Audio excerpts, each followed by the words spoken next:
ಸಿಂಹರಾಶಿ.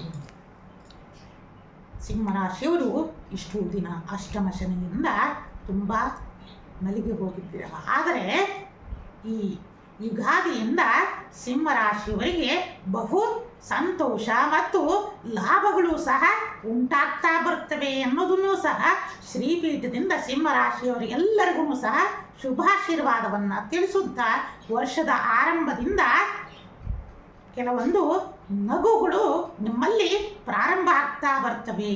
ಎಲ್ಲ ಸಮಸ್ಯೆಗಳು ಸಹ ನಿಧಾನವ ಗತಿಯಲ್ಲಿ ಪರಿಹಾರವನ್ನು ಕಾಣ್ತಾ ಬರ್ತವೆ.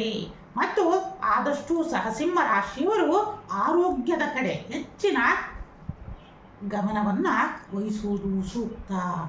ಮತ್ತು ಸಿಂಹರಾಶಿಯವರು ವರ್ಷದ ಮಧ್ಯಭಾಗದಿಂದ ಆದಷ್ಟು ಸಹ ನಿಮ್ಮ ಹಣಕಾಸಿನ ಸ್ಥಿತಿಗತಿಯ ಕಡೆ ತುಂಬ ಎಚ್ಚರಿಕೆಯನ್ನು ವಹಿಸೋದು ಮತ್ತು ಬಂಧು ಮಿತ್ರರಿಂದ ಅನೇಕ ನೋವುಗಳು ಉಂಟಾಗುತ್ತೆ ಅನ್ನೋದನ್ನು ಸಹ ಗ್ರಹಗತಿಗಳಿಂದ ತೋರಿಸ್ತಾರಿಂದ ಆದಷ್ಟು ಎಚ್ಚರಿಕೆಯಿಂದ ಇರುವುದು ಒಳಿತು. ಮತ್ತು ವರ್ಷದ ಕೊನೆಯ ಭಾಗದಲ್ಲಿ ಆದಷ್ಟು ಸಹ ಕೆಲವೊಂದು ತಾಂತ್ರಿಕ ಪರಿಹಾರದಿಂದ ಕೆಲವೊಂದು ದೋಷಗಳು ಉಂಟಾಗ್ತವೆ ಅಂತಂದೂ ಸಹ ಕಾಲಜ್ಞಾನ ಮತ್ತು ಗ್ರಹಗತಿಗಳ ಮತ್ತು ರಾಹುಕೇತುಗಳಿಂದ ತೋರಿಸ್ತಾರಿಂದ ಆದಷ್ಟೂ ಸಹ ಸಿಂಹರಾಶಿಯವರು ವರ್ಷದ ಮಧ್ಯಭಾಗದಿಂದಲೇ ಸಹ ಇಷ್ಟಕಾಮೇಶ್ವರಿಯ ಆರಾಧನೆಯನ್ನು ಮಾಡೋದು, ಇಷ್ಟಕಾಮೇಶ್ವರಿಯ ನಾಮಗಳನ್ನು ಪ್ರತಿದಿನ ಸ್ಮರಣೆಯನ್ನು ಮಾಡೋದರಿಂದ, ಗುರುವಾಕ್ಯದಂತೆ ನಡೆಯುವುದರಿಂದ ಹರ ಮುನಿದರು ಗುರು ಕಾಯುವ ಎಂಬ ಮಾತನ್ನು ಸಿಂಹರಾಶಿಯವರು ಪಾಲನೆಯನ್ನು ಮಾಡಿ ಗುರು ವಾಕ್ಯದಂತೆ ನಡೆದಿದ್ದೇ ಆದರೆ